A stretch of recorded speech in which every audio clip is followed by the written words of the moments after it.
అంటే ఇంకోటి ఈ మధ్య కాలంలో ఇంకొక స్లోగన్ కూడా అందుకున్నారు కేసీఆర్ గారు. మరో రూపంలో చంద్రబాబు నాయుడు ఎంటర్ కాబోతున్నారు తెలంగాణలో, జాగ్రత్త సుమా అని. ఆయన సర్వైవల్ కోసం చెప్తున్నాడు సార్ అది. ఉమ్, కేసీఆర్ సర్వైవల్ ఏంటంటే మీకు కూడా తెలుసు, తెలంగాణ మూవ్మెంట్ ఆయన నిర్మాణం చేసిందే చంద్రబాబుకు వ్యతిరేకంగా, ఆంధ్రాకు వ్యతిరేకంగా కాదు. ఉమ్, పొలిటికల్ గా అంటే చంద్రబాబును ఒక విలన్ గా చూపించి తెలంగాణ మూవ్మెంట్ ను, పొలిటికల్ మూవ్మెంట్, పీపుల్ మూవ్మెంట్ కాదు, పొలిటికల్ మూవ్మెంట్ ను కేసీఆర్ నడిపింది. అండ్ మన నెగటివ్ గా విలన్ గా చూపించి, చంద్రబాబును విలన్ గా చూపించి నడిపినటువంటి పరిస్థితి. దాని ద్వారానే అతనికి మైలేజ్ వచ్చింది. ఆయనకు ఓన్ మైలేజ్ ఎక్కడన్నా సార్? ఎక్కడ లేదు. అంటే ఆయన నడిపింది తెలంగాణ ఉద్యమం కాదంటారు, చంద్రబాబు నాయుడు గారి వ్యతిరేక ఉద్యమం అంటారు. అంతే. పొలిటికల్ గా తెలంగాణ ప్రజలు తెలంగాణ కోరుకున్నది వేరు, కేసీఆర్ నడిపిన రాజకీయ ఉద్యమం వేరు. రాజకీయ ఉద్యమంలో ఒకరిని విలన్ చేస్తే గానీ గెలుపు రాదనే సిద్ధాంతంలో భాగంగానే కేసీఆర్ పొలిటికల్ గా రన్ అయ్యింది. అట్లా రన్ అయ్యి సరే ఈయన వల్ల వచ్చిందని చెప్పడం కంటే, సరే వచ్చింది ఓవరాల్ గా తెలంగాణ కానీ క్లెయిమ్ చేసుకునే పరిస్థితి రాజకీయంగా అదనుకోకనికే ఉండిపోయింది. ఇంకెవరు పొలిటికల్ సర్కిల్లో లేరు కదా సార్. మూవ్మెంట్ చేసిన వాళ్ళు కానీ, ఇంకోరు కానీ, ప్రజల దృష్టికి వచ్చిన వాళ్ళు కానీ లేరు. కాబట్టి దాన్ని ఓన్ చేసుకుంటూ లాభపడ్డాడు 10 సంవత్సరాల ప్రభుత్వాన్ని ఎలాగైతే. కానీ అంతేగాని ఇది ఈ చంద్రబాబు ఒక రకంగా చెప్పాలంటే రాజకీయంగా కేసీఆర్ కు చంద్రబాబు పెట్టిన భిక్షనే life, political life, no doubt. అయితే ఇప్పుడు చంద్రబాబు వస్తాడు అని మళ్ళీ ప్రజలకు భయం కల్పిస్తున్నది కూడా కేసీఆర్ తన సర్వైవల్ కోసం. మళ్ళీ తిరిగి మీకు 2009లో ఎట్లయితే అతన్ని విలన్ చేసి చూయించి ప్రజలకు మైలేజ్ పొలిటికల్ గా ఎట్లా పొందిందో, ఇప్పుడు కూడా అదే గేమ్ ఆడే ప్రయత్నంలో కేసీఆర్. ఏం డౌట్ లేదు. చంద్రబాబు బూచిని మళ్ళీ చూపించాలనే ప్రయత్నంలో కేసీఆర్. అంటే ఇప్పుడు యాక్చువల్ గా కూటమిలో కీలకంగా ఉన్నారు రాష్ట్రంలో, కేంద్రంలో చంద్రబాబు నాయుడు గారు. రాబోయే రోజుల్లో ఎలాగో బీజేపీ తోటి కుదరదేమో అనే ఉద్దేశంతో ఇప్పటి నుంచి చంద్రబాబు నాయుడు గారిని విలన్ గా చూపించి కాంగ్రెస్ పార్టీ వైపు మొగ్గు చూపే అవకాశం ఉందా? ఎగ్జాక్ట్లీ. దానికి ఇప్పుడు ఏం లేదు సార్, ఒక వెపన్ కావాలి.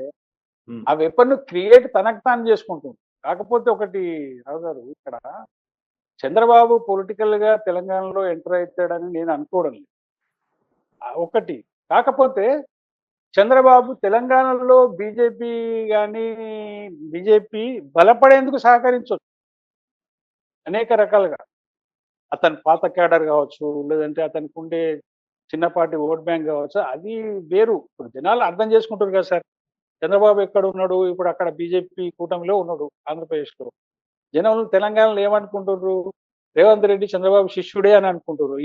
ఆయనది ఎంటైర్లీ ఎనిమీ పార్టీస్, కాంగ్రెస్ కానీ టీడీపీ కానీ ప్రస్తుత పరిస్థితుల్లో అపోనెంట్స్ కదా ఇద్దరు. కానీ పొలిటికల్ పర్సన్స్ ఉండే ఇమేజ్ ద్వారా ప్రజలు అర్థం చేసుకుంటారు చంద్రబాబు ఎటువైపు ఉంటాడు, ఉంటే బీజేపీ వైపే ఉంటాడు అనే సెన్స్ ఈవెన్ ఆ తెలంగాణలో ఉన్న అతనికి సానుభూతి పరులకు కూడా ఉంటుంది కదా అభిప్రాయం. సహజమైనది, న్యాచురల్. అది ఆ రకంగా ఉపయోగపడవచ్చు చంద్రబాబు, నో డౌట్ బీజేపీ.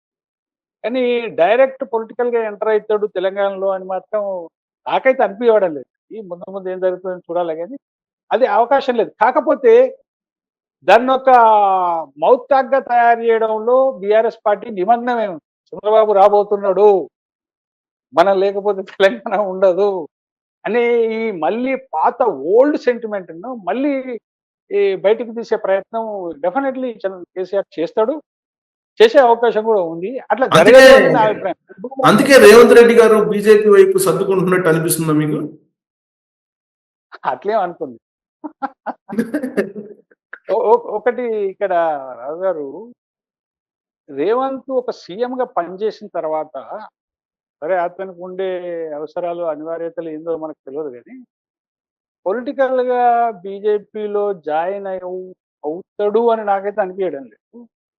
కాకపోతే అలానే ఉంటుండొచ్చు, 4 years వరకు రన్ కావచ్చు ముఖ్యమంత్రిగా, లేదంటే మధ్యన మారొచ్చు, జరగవచ్చు. కానీ అతను డైరెక్ట్ గా బీజేపీలో ఎంటర్ కావడానికి బీజేపీ కూడా ఒప్పుకుంటుందని నేను అనుకున్నాను. సహకరించమని చెప్తుంది అక్కడ ఉండి, కానీ వచ్చి జాయిన్ అయిపోమని చెప్తుందని నేను అనుకో. ఎందుకు అంటే జాయిన్ అయిపోయింది అనుకోండి, ఇక్కడ ఒక పొలిటికల్ బ్లేమ్ లేపుతుంది. అది కాంగ్రెస్ కానీ లేకపోతే కేసీఆర్ కానీ పార్టీలను కొల్లగొట్టి ప్రభుత్వాలను ఏర్పాటు చేసింది మరోసారి తెలంగాణలో అని ఒక పొలిటికల్ బ్లేమ్ తీసుకొచ్చే అవకాశం.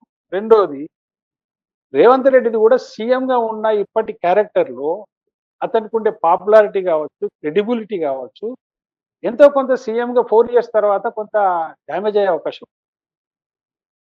అది ప్రోగా మారే అవకాశం కంటే డ్యామేజ్ అయ్యే అవకాశం. డ్యామేజ్ అయిన పొలిటికల్ పర్సన్‌ను బీజేపీ తీసుకొని జాయిన్ చేసుకుంటదని కూడా నేను అనుకోను. ఓకే. కాకపోతే ఇప్పుడు మరి ఎందుకు బీజేపీకి పరోక్షంగా సహకరిస్తుండు అనే అభిప్రాయం కూడా రావచ్చు. అవును. అట్లున్నప్పుడు ఆయన ఎందుకు సహకరిస్తాడా? ఆ. కానీ అతని అవసరాలు ఇప్పుడు ప్రెజెంట్‌లీ అతని అవసరాలు తీర్చుకోవడానికి కూడా చేయొచ్చు. సో మహారాష్ట్రలో తర్వాత కనిపించిన సినారియో కనిపిస్తుందా ఇప్పుడు మరి ఏక్నాథ్ షిండే సినారియో? అంత లేదు సార్ నేను అనుకుంటున్నా. చెప్పలేము, కానీ నేను అట్లా ఎక్స్‌పెక్ట్ చేస్తలేను. అంత అవసరం బీజేపీకి వస్తదని నాకు అనిపియడం లేదు. After 3½ years. Okay. After 3½ years um. అటువంటి పరిస్థితి వస్తదని నేను అనుకుంటున్నా. ఇప్పటికి మనకు అట్లా కనపడొచ్చు. దెన్ ఆఫ్టర్ 3 ఇయర్స్ తర్వాత ఎవరి అవసరమో లేకపోతే ఇంకేవో అవసరమో ఆ పార్టీకి ఉంటది అని నాకు అనిపియడం లేదు ఇప్పటికైతే. ఇప్పుడు ఒక్కటి సార్, క్యాజువల్‌గా ప్రజలు కూడా మొన్నొక సర్వేయర్ చెప్తున్న విషయం ఏంటంటే, ఇప్పటికిప్పుడు ఎన్నికలు జరిగితే ఎవరు గెలుస్తారు అనే ఒపీనియన్ అడిగితే, కాంగ్రెస్ ప్రభుత్వం మీద ఎంతో కొంత నెగెటివ్ పెరిగినా గానీ, ఆ పెరిగిన నెగెటివ్ కూడా ఆప్షన్‌ను కేసీఆర్‌గా చూస్తలేదు. ఆల్టర్‌నేట్. కేసీఆర్‌ని ఆల్టర్‌నేట్‌గా చూస్తలేదంటే ఇంకో పార్టీ కావాలనే ఇంటెన్షనే కదా! ఇంకెవరైనా ఉంటే చేయగలుగుతాం అనే సెన్స్ జనంలో ఉంది. దాన్ని కన్‌స్ట్రక్టివ్‌గా నీకు ఇయర్ బై ఇయర్ దాన్ని డెవలప్ చేసుకుంటూ పోతారు. బీజేపీ కూడా ఆ సెన్స్‌లో ఉంటది. నేను అనుకుంటా కొత్త అధ్యక్షుడు ఎవరు పెడతారో బీసీనే పెట్టొచ్చు. బీసీ పోలరైజేషన్ మీద ఎక్కువ వరకు డిపెండ్ అయ్యే అవకాశం ఉన్నది బీజేపీ. అది చాలా వరకు సక్సెస్ కూడా రావచ్చు అని నేను అనుకుంటున్నాను. ఫెయిల్యూర్ ఏం కాదు. మిగతా సెక్షన్స్ కూడా నెగెటివ్‌గా లేవు కదా సార్ ఇప్పుడు. కాంగ్రెస్ ఫెయిల్యూర్ అయిందనుకోండి. ఇప్పుడు అందరం మాట్లాడుతున్నాం కాంగ్రెస్ అంటే రెడ్డిల పార్టీ అని చాలా మంది చెప్తుంటారు. కానీ ఆ కమ్యూనిటీ రేపు కాంగ్రెస్ ప్రభుత్వం ఓడిపోతే డైరెక్ట్ గా కేసీఆర్ సపోర్ట్ చేసే పరిస్థితిలో కూడా లేరాళ్ళు. బీసీ పోలరైజేషన్ బీజేపీ చేసినా కూడా అన్ని కమ్యూనిటీలు కూడా కలిసి వచ్చే అవకాశం ఉంది. అంటే ఒక రకమైనటువంటి పాజిటివ్ వాతావరణం ఆ పార్టీకి ఏర్పడే అవకాశాలు అయితే ఎక్కువ కనపడతాయి. సార్ ఇప్పుడు ఆల్రెడీ కాంగ్రెస్ పార్టీ ఎందుకు మీనాక్షి నటరాజన్ గారిని ఇక్కడ ఇన్ఛార్జ్ చేసినట్టు సడన్ గా? నటరాజన్ గారిని చేయడానికి 2 రకాల అభిప్రాయాలు వినబడుతున్నాయి సార్. నాది కాదు కానీ ఉమ్. 2 రకాలు వినబడుతున్నాయి. ఒకటేమో చెక్ పెట్టడానికే అని ఒక మాట. ఇంకో ఉమ్. మాటేమో రేవంతే ఏరుకోరి ఇన్ఛార్జిని తెచ్చుకున్నాడు అనేది ఇంకో వర్షన్ మాట వినబడుతుంది. అంటే డిఫరెంట్ పర్సన్ డిఫరెంట్ ఒపీనియన్ చెప్తున్నారు. ఏది ఓవరాల్ గా ఇప్పుడు ఆమె చెప్తున్న మొన్న మాట్లాడిన తీరు, ఆమె ఇప్పుడు చేస్తున్న అవేంటి సమీక్షలు, పార్లమెంటరీ కాన్స్టిట్యున్సీ సమీక్షలు అవన్నీ చూస్తుంటే అంతా ఏదో కాంగ్రెస్ పార్టీ రీకన్స్ట్రక్షన్ లో పడ్డది అని వ్యవహార ధోరణి కనపడుతుంది ఆమె. ఉమ్. రీకన్స్ట్రక్షన్ లో పడ్డది అని అంటే ఇప్పటి వరకు సరిగ్గా జరగలేదు కదా అనే అభిప్రాయం కూడా. నువ్వు సింగిల్ సార్ అది. ఆమె డైరెక్ట్ చెప్పకపోవచ్చు, ఎవరిని అనకపోవచ్చు. ఉమ్. కానీ ఆమె కదలిక, ఆమె చేస్తున్న పనితీరు చూస్తే 15 months లో మేము ఎక్స్పెక్ట్ చేసినట్టుగా ఇక్కడ జరగలేదు అనే అభిప్రాయం ఆమెకు ఉన్నట్టుగా మనకు అనిపిస్తుంది. ఆమెను దానికోసమే పంపించిరా అనే అనుమానం సహజంగానే వస్తుంది. అంటే దాన్ని బట్టి చెక్ పెట్టడానికే కదా? మేబీ. అయితే ఇక్కడ ఒకటి సార్, ఇప్పుడు పార్లమెంట్ ఎలక్షన్స్ ఎప్పుడు ఉన్నాయి? After 4 years. కానీ ఆమె ఈ రోజు పార్లమెంటరీ కాన్స్టిట్యున్సీల రివ్యూ చేస్తున్నదనంటే is making reconstruction of Congress party. Um. డౌటే లేదు. రీకన్స్ట్రక్షన్ చేయాల్సిన అవసరం ఏమొచ్చింది? Within 15 months. లాంగ్ పీరియడ్ కూడా కాదు. జస్ట్ 15 months లో అంత సీరియస్నెస్ పార్టీలో అంత సీరియస్ గా సూక్ష్మంగా ఆమె అబ్జర్వ్ చేస్తూ పోతుంది, చేస్తుంది అని అంటే సంథింగ్ ఈజ్ దేర్. అది మరి ప్రభుత్వం సరిగా జరగడం లేదనే అభిప్రాయమే ఆమెకు ఉండి ఉండాలి నాకు తెలిసి. అంటే అనుకున్న రీతిలో పోతలేదు, పార్టీ కూడా కన్స్ట్రక్టివ్ గా పనిచేయలేకపోతుంది గ్రౌండ్ లో. ప్రభుత్వానికి ఏం పాజిటివ్ మైలేజ్ వస్తున్నది లేదు. ఎందుకు రావడం లేదు? ఇన్ని చేసిన తర్వాత కూడా ప్రభుత్వం అన్ని చేయకపోయినా కొన్ని అయినా చేసింది కదా, దాని మీదనైనా పాజిటివ్ రావాలి కదా, ఎందుకు వస్తలేదు? అంటే దెర్ ఈస్ సమ్ డిఫరెన్స్ అనేది ఆమె అనుకుంటున్నట్టుగా, దాన్ని రీకన్స్ట్రక్ట్ చేసే పనిలో ఉన్నట్టుగా ముఖ్యమంత్రి మీద కూడా డైరెక్ట్ లో ఆమె ఏం చెప్పదు, కానీ ఆమె కదలికలను బట్టి చూస్తే కొంత అసంతృప్తి ఉన్నట్టే ముఖ్యమంత్రి మీద అన్నట్టుగా మనకు అనిపిస్తుంది ఆమెకు. ఇప్పుడు ఆమె సోషల్ మీడియాలో వ్యవహార ఇవాళ శైలి. పోస్టులు చూస్తే ఇవాళ లేటెస్ట్ పోస్టులు చూస్తుంటే కనుక December is the end month for Revanth Reddy అని అంటున్నారు సోషల్ మీడియాలో. సోషల్ మీడియాలో కొత్త ఆలోచన ఏదొచ్చినా దాని మీద పెట్టేస్తారు సార్ అంతా. నిజాలు కావాలని ఏం లేదు, కానీ జరిగినా కూడా ఆశ్చర్యపో. నిజాలు కావాలనేది ఏం లేదు, కాకపోతే జరిగే మేబీ ఎక్స్పెక్ట్ చేయొచ్చు కూడా, అట్లా కూడా జరిగితే జరగవచ్చు. ఎందుకంటే మరీ ఓవర్ గా బ్లేమ్ ప్రభుత్వం మీద పోతా ఉంటే కూడా వాళ్ళు కూడా ఏం చేయలేదు. ఇప్పుడు మనం చాలా విషయాలు ఉంటాయి సార్. ఇప్పుడు ఎమ్మెల్సీ ఎలక్షన్ క్యాండిడేట్స్ పెట్టింది ఎట్లా? ఉదాహరణకు సరే, టీచర్స్ అంటే మీరు కాంటాక్ట్ చేయలేదు, గ్రాడ్యుయేట్ కాంటాక్ట్ చేశారు, నరేందర్ రెడ్డిని పెట్టిండ్రు. అసలు పార్టీ క్యాడరు హరికృష్ణ, నాకు తెలుసు పార్టీ కార్యకర్త హరికృష్ణ, నరేందర్ రెడ్డి అని అంటారు. హరికృష్ణ చాలా రోజుల నుంచి ప్రభుత్వాన్ని పార్టీని అప్రోచ్ అవుతున్నాడు, నాకు టికెట్ ఇవ్వండి. అతనికి ఇవ్వలేదు, నరేందర్ రెడ్డికి ఇచ్చాను. ఏ బేసిస్ మీద ఇచ్చారు అనేది జనరల్ గా చర్చ ఉంటుంది. ఏ బేసిస్ మీద ఇచ్చారంటే ఇక అది అందరికీ తెలిసింది. ఆయన ఏమో విద్యా సంస్థల అధినేత. ఈ విద్యా సంస్థల అధినేతలు ఎట్లా పోటీ చేస్తారు, ఎట్లా ఖర్చు పెడతారు అనేది అందరికి తెలిసిన విషయం. అట్లా ఆ రకంగా ఆయన వచ్చిండు. కానీ ఇక్కడ ఏమైందనంటే, అదే హరికృష్ణకి ఇచ్చి ఉంటే, అందులో BC, first of all BC, సరే మల్లన్న ఏం తిట్టినా ఎవరు తిట్టినా కానీ ఆయన బీసీ అనేది అందరికి తెలిసిన విషయమే. అంతో ఇంతో వెల్ ఎడ్యుకేటెడ్, అసిస్టెంట్ ప్రొఫెసర్ గా పనిచేస్తుండు, గ్రౌండ్ వర్క్ 1-2 years నుంచి చేసుకుంటుండు.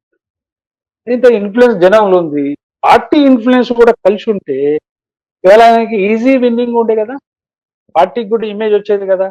ఇవాళ వెతకాల్సి వస్తుంది, నరేందర్ రెడ్డి గెలుస్తాడా ఓడిపోతాడా, ప్రసన్న హరికృష్ణ గెలుస్తాడా ఓడిపోతాడా. ఈ పరిస్థితి ఎందుకు వచ్చింది అంటే పార్టీ వల్లనే వచ్చింది. నువ్వు సరైన చూజ్ చేయకపోవడం, క్యాండిడేట్ చూజ్ లోనే నీ దగ్గర పొరపాటు ఉంది. ఎందుకు ఇవాళ నీకు బీసీ వాదం మీద ఇంకో మనిషి మాట్లాడే అవకాశం ఉండకపోతుండే కదా ఆయనకి ఇస్తే, అంతేగా సార్. ఇప్పుడు ఉదాహరణకు మెదక్లో టీచర్ అభ్యర్థిని బీజేపీ బీసీని పెట్టింది. వాళ్ళు పనికి వచ్చినా పనికి రాకపోయినా గెలిచే అవకాశాలు ఉన్నాయని తెలుసుకొని మల్లన్న టీం కూడా మెడలో పూలదండ వేసింది, రేపు గెలిచే వాడిని మేము క్లెయిమ్ చేసుకోవచ్చు అని. హరికృష్ణ విషయంలో కూడా అదే జరిగేది కదా. ఎందుకు గెలవాల్సిన ఒక స్థానాన్ని మీరు ఇప్పుడు కులగణన చేసిన తర్వాత ఒక మెసేజ్ బీసీ సంఘాలు ఒక మెసేజ్ పంపినాయి నెగటివ్ గా. అది ప్రజలు ఎంతవరకు హోమ్ చేసుకున్నారు అనేది పక్కకు పెడితే, మీకు ఆ విషయం తెలుసు, పొలిటికల్ సీన్ ఇట్లా మారుతున్నది, మనం ఎట్లా పెట్టాలంటే నువ్వు కూడా రెడ్డినే పెడతావా? బీజేపీ రెడ్డినే పెట్టింది, కాంగ్రెస్ రెడ్డినే పెట్టింది. అతనికి ఆప్షన్ గా మారింది, గెలవని ఓడిపోని అది తర్వాత విషయం. కానీ అంత రిస్క్ ఎందుకు తీసుకోవాల్సి ఉంది కాంగ్రెస్ పార్టీ? సో ఓవరాల్ గా ఈ 15 నెలలు చూస్తే అడ్మినిస్ట్రేషన్ పరంగా కన్నా కూడా పొలిటికల్ గా పార్టీ సరిగ్గా లేదంటారా? అడ్మినిస్ట్రేషన్ పరంగా కూడా లేదు సార్. ఒకటి ఇక్కడ ఏమైతుంది సార్, ఇప్పుడు మేము అబ్జర్వ్ చేస్తున్నాం వార్తలు అప్పుడప్పుడు, జీవో వచ్చి ఉంటది. ఉదాహరణకి ఆ జీవో ఈ రోజు వస్తే రేపు మీడియా అని చెప్తారు, ఇంకోసారి చెప్పరు, మొత్తమే చెప్పారు, మీడియాకి తెలియదు. అంటే ప్రభుత్వం పనిచేస్తున్నది కూడా చెప్పుకునే పరిస్థితిలో అక్కడ వ్యవస్థ లేదు.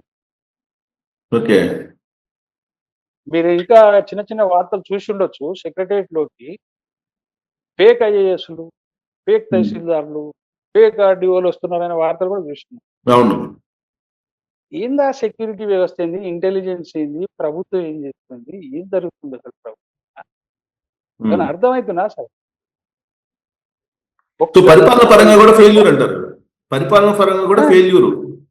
నేను పార్టీ పరంగా పెద్ద ఫెయిల్యూర్ అనుకోను, కానీ ప్రభుత్వ పరంగానే పెద్ద ఫెయిల్యూర్ కనపడుతుంది. నిజానికి కొన్ని పనులు బాగా అంటే చేసి చెప్పుకోలేకపోతున్నారా?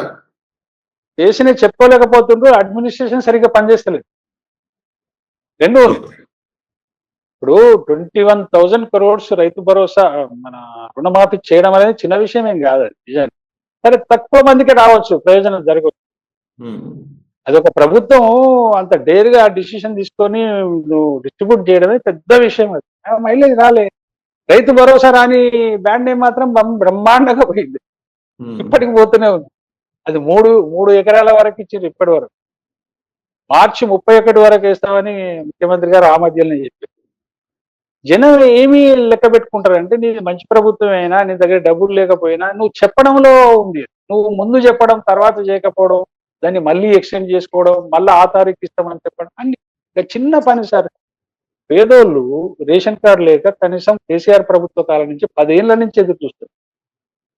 దాన్ని ఇప్పటికీ 3 టైమ్స్ మార్చింది. ఉదాహరణ చెప్తున్నాను. మన ఫస్ట్ నుంచి స్మార్ట్ కార్డు ఇస్తాము రేషన్ కార్డు బదులు అని చెప్పారు. ఫస్ట్ పోయింది, ఇలా థర్డా ఫోర్త్, దాన్ని మళ్ళా మార్చేసినాము, మళ్ళీ డేట్ చెప్తావు అన్నట్టు. అంటే ఎన్ని రకాలు సార్. ఒక ప్రభుత్వంలో ఒక డిసిషన్ మీద స్ట్రాంగ్ డిసిషన్ నువ్వు మీరు ఏ విషయంలో తీసుకున్నా లేదు.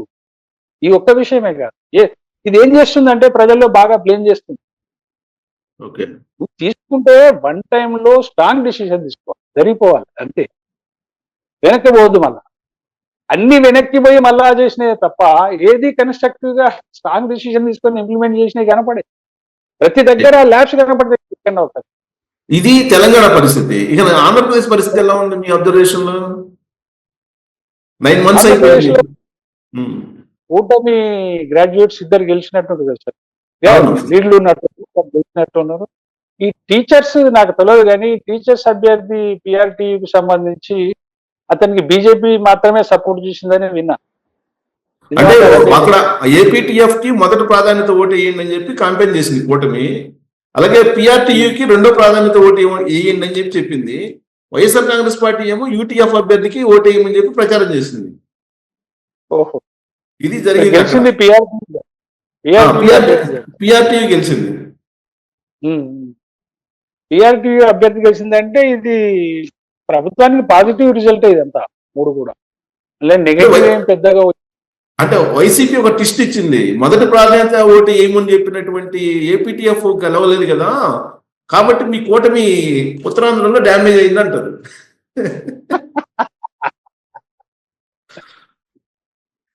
అది పెద్ద కౌంట్ లా కాదు. ఏది కానీ సెకండ్ ప్రియారిటీ కౌంట్ చేయండి ఏ రిజల్ట్ రావడం లేదు సార్.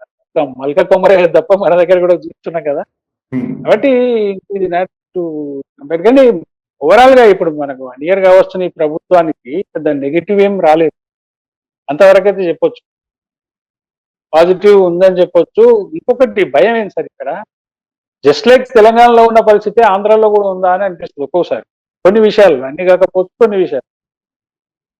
కేసీఆర్ ను చూసిన తర్వాత రేవంత్ రెడ్డి తప్పులు చేసినా కానీ వానికంటే మెరుగే కదా రేవంత్ అనే అభిప్రాయం కొన్ని విషయాల్లో ప్రజల్లో ఉంది. ప్రజల్లో ఉంది అది. కానీ అది కూడా జస్ట్ లైక్ చంద్రబాబు ప్రభుత్వంలో మనం అనుకున్నాయని జరగకపోయినా కొన్ని అయినా జరుగుతాయి, పర్లేదు లేకొని జరగకున్నా, లేదంటే అతను వస్తాడు కదా అనే భయంలో కూడా ప్రజలు పాజిటివ్ గా ప్రభుత్వానికి ఉన్నారు ఇప్పటికీ అని నాకు అనిపిస్తుంది. ఇంకొక విషయం సార్, ఇక్కడ మన నల్గొండ టీచర్స్ లో గెలిచింది పిఆర్టీ అభ్యర్థి, ఆయన పేరేంది, శ్రీపాల్ రెడ్డి, నల్గొండ. యాక్చువల్ గా పిఆర్టీయు అనే సంఘం ఎక్కడ గెలిచినా కానీ అది కాంగ్రెస్ గెలిపే అనుకోవాలి. వాళ్ళు బీఫామ్ ఇవ్వలేదు తప్ప మిగతా యాక్టివిటీ అంతా దాన్ని అనుకున్నది బ్యాక్ బోన్ అంతా కాంగ్రెస్. ఓ రకంగా కాంగ్రెస్ ఖాతాలో వేసుకోదగ్గదే. కాకపోతే పిఆర్టీయు ఈ టీచర్స్ యూనియన్ ఏం చేస్తారు సార్, ఎప్పుడైనా కానీ పవర్ లో ఉన్న వాళ్ళకు మద్దతుగా ఉంటారు ఎప్పుడైనా. గతంలో కేసీఆర్ ప్రభుత్వం, అంతకుముందుకు కిరణ్ కుమార్ రెడ్డి ప్రభుత్వం, ఏ ప్రభుత్వం ఉన్నా వాళ్ళకి. అందుకనే పిఆర్టీయూను ప్రజలు ఎందుకు ఎక్కువ ఛాయిస్ చేసుకుంటారు టీచర్లు అంటే, వాళ్ళని చూడొచ్చు మీరు, వాళ్ళ శాలరీస్ ఈ 50 సంవత్సరాలు ఏ ప్రభుత్వం ఉన్నా వాళ్ళకు అనుకూలంగా ఉంటారు కాబట్టి టీచర్లై ప్రతి డిమాండ్ నెరవేర్చుకుంటారు. చాలా వరకు అసాధ్యమైనవి వదిలేస్తే సాధ్యమైన పార్టీ ఖాతాలో వేయకూడదు అంటారు పిఆర్టీయూని. ఇప్పుడు కాంగ్రెస్ లో వేసుకోవచ్చు, తప్పేం అక్కడ లేదుగా, ఏపీలో కాంగ్రెస్ లేదుగా. ఏపీలో లేదు, ఇక్కడ అంటున్నాయి. అక్కడ టీడీపీ వేసుకోవచ్చు, రూలింగ్ పార్టీకి అనుకూలంగా. అయితే టీచర్లు కూడా అతనికి ఆ సంఘానికి ఎందుకు వేస్తారంటే వాళ్ళ పనులు జరుగుతాయి కాబట్టి వేస్తారు ఒకటి. రెండోది ఏంది, ఈ రోజు చూడండి సార్, టీచర్ల జీతాలు లక్షల్లో ఉన్నాయి. అవును. మనం సర్ప్రైజ్ కావాలి. లక్షల్లో ఉన్నాయి. రిటైర్ అయిన వాళ్ళది కూడా అవును. పెన్షన్ కూడా ₹1,00,000 వస్తున్న టీచర్లు ఉన్నారు. హ్మ్. సార్ రిటైర్మెంట్ ఓవరాల్ గా సార్ ఓవరాల్ అంటే గా ఇన్ని సార్ మీరు చంద్రబాబు నాయుడు గారి పరిపాలన చూశారు కదా, ఉమ్మడి ఆంధ్రప్రదేశ్ లో చూశారు, మా తర్వాత 2014 నుంచి 19 వరకు చూశారు కదా. ఇప్పుడు ఎలా అనిపిస్తుంది మీకు ఆంధ్రప్రదేశ్ రూలింగ్? ఇది బెటర్‌గా ప్రజలు ఎక్కువ ఎక్స్‌పెక్టేషన్ ఊహించుకున్నారు అని కూడా నేను అనుకోను. కానీ ఊహించుకుంటే మాత్రం అది కరెక్ట్ కాదనే చెప్పాలి. ఎందుకంటే అతడు 5 సంవత్సరాల్లో పరిపాలించిన తర్వాత ఆంధ్రప్రదేశ్ పరిస్థితి ఏ రకంగా అయింది, ఏంది అదంతా తెలిసిన విషయమే. కన్‌స్ట్రక్టివ్‌గా ఒక స్టేట్ ఏర్పడ్డ తర్వాత దానికి ఒక ఐడెంటిఫికేషన్ అనేది ఆంధ్రప్రదేశ్‌కి 10 ఇయర్స్ గడిచినా గాని రాకపోవడం అది నువ్వు ఎకనామికల్ గ్రోత్‌లో గావచ్చు, లేకపోతే ఒక క్యాపిటల్ సిటీ గావచ్చు, లేకపోతే భారీ ఇరిగేషనే గావచ్చు, ఏది జరగలే అసలు. 10 ఇయర్స్ గడిచిపోయినాయి గానీ జరిగిందేం లేదు. అంటే ఇప్పుడు కాకపోతే మొన్న జనాలలో బడ్జెట్ పెట్టారు. బడ్జెట్ లో 3,20,000 కోట్లు పెట్టారు బడ్జెట్. ఆ బడ్జెట్ లో ఇప్పుడు ఏదైతే చంద్రబాబు నాయుడు గారు మేనిఫెస్టోలో పెట్టారో హామీలు, తల్లికి వందనం అని ఇలా రకరకాలు ఉన్నాయి సూపర్ సిక్స్ లో, వాటన్నిటికీ బడ్జెట్ కేటాయింపులు ఇచ్చేశారు. దాన్ని బట్టి చూస్తే ఓవరాల్ గా ఆయన మారినట్టు కనిపిస్తుందా, గతంలో లాగా ఉన్నట్టు కనిపిస్తుందా? నో. నో. నో. అతనికి కొన్ని ధక్కా ముక్కీలు తగిలినాయి గాబట్టి ఏం జేయాలి, ఏం చేయకూడదనేది కొంత తెలిసొచ్చినట్టుంది. ఎంతో కొంత సోషల్ వెల్‌ఫేర్‌లో ముందడుగు లేకపోతే ఇబ్బందనేది అతనికి గూడా తెలుసు. అట్లా చేసినట్టు అనిపిస్తది. రెండో పాయింట్ ఇక్కడ మన రావు గారు, నేను లాంగ్ టర్మ్ గురించి చెప్తున్నా. ఆంధ్ర ప్రజలల్లో లాంగ్ టర్మ్ విషయంలో చంద్రబాబు మీదనే నమ్మకం ఎక్కువుంది వాళ్ళకి. ఇప్పటికి గూడా టిల్ నౌ. జగన్ మీద లేదు. లాంగ్ టర్మ్ మీన్స్ ఏందంటే ఒక క్యాపిటల్ సిటీ ఏర్పడడం, ఇండస్ట్రీస్ రావడము, పోర్ట్స్ బాగా డెవలప్ కావడం అనేది గావచ్చు, పోలవరం కంప్లీట్ కావడమైనా గావచ్చు, ఒక కన్‌స్ట్రక్టివ్ పొలిటికల్ లీడర్ ఇతనైతే అనే ఒక అభిప్రాయం జనాల్లో ఉంది. నువ్వు స్టేట్ లాంగ్ టర్మ్ బెనిఫిట్స్‌లో చూసినప్పుడు ఈస్ ది బెటర్ సీఎం అనేది వాళ్ళకి కూడా తెలుసు. ఇగ మీద సంక్షేమ పథకాలు అవి ఇవి అనేటి చిన్నపాటి ఇప్పుడు అతనికి కూడా కొన్ని అనుభవాలొచ్చినాయి చంద్రబాబు కాబట్టి మీరు చెప్పినట్టుగా బడ్జెట్‌లో అట్లా కొత్త స్కీమ్‌లకు కొంత అలాట్‌మెంట్‌లు అవి ఇవి చేసినట్టున్నాడు. ఓవరాల్‌గా నమ్మే నాయకుడిగా మాత్రం ఇప్పటికీ ఉన్నాడు. పాజిటివ్ ఉన్నది అనే అభిప్రాయం అయితే నాకుంది. ఏదో లాలూచీల కోసమో, ఇంకో దాని కోసమో టర్న్ జరిగిపోతదనే అభిప్రాయం అయితే నాకు లేదు. ఎందుకంటే జగన్ తోటి ఒక 5 ఇయర్స్ ఎక్స్‌పీరియన్స్ ప్రజలకుంది. అది గుడ్ ఆర్ బ్యాడ్ అది వాళ్ళకి ఎటువంటి అభిప్రాయం కానీ what is Jagan, what is Chandrababu అనే ఒక క్లారిటీ ఇంటర్నల్‌గా, ఇన్ డెప్త్‌గా ప్రతి వ్యక్తిలో ఆంధ్రలో ఉందనేదైతే నాకు అభిప్రాయం.